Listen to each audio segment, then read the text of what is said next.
नाबालग जिनसी तफरीक की सबसे बड़ी जाने वाली कंपनी पोर्न हब को अमेरिका के अंदर मुख्तलिफ मुकदमात का सामना है।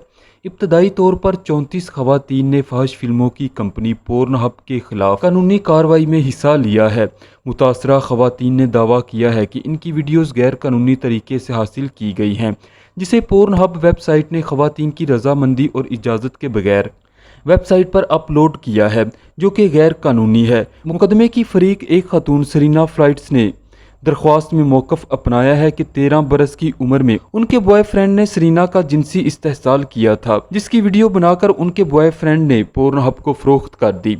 सरीना के वकील का कहना है कि पोर्न हब सरीना के मामले में दोहरी गफलत और जुर्म का मुर्तकिब हुआ है।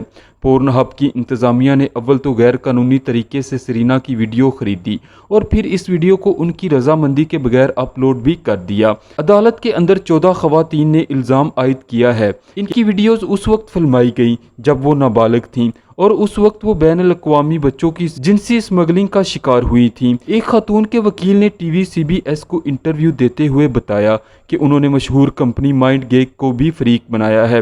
वकील ने अदालत में बयान रिकॉर्ड करवाया है कि MindGeek company Pornhub website की मालिक है, लिहाजा वो मुतासरा खवातीन को हर्जाना अदा करे। पोर्न हब का शुमार दुनिया में गैर बालिग अफराद की जिनसी तस्कीन के लिए जिनसी मवाद ऑनलाइन फराहम करने वाली बड़ी कंपनी में होता है।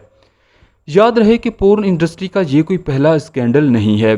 इससे पहले भी मुख्तलिफ खवातीन अदाकार जो पोर्न इंडस्ट्री से वाबस्ता हैं, वो इंडस्ट्री के ऊपर संगीन तरीन इल्ज़ामात आयद कर चुकी हैं, जिनमें रकम की अदम अदायगी और जिनसी इस्तेहसाल जैसे इल्ज़ामात काबिल ज़िक्र हैं।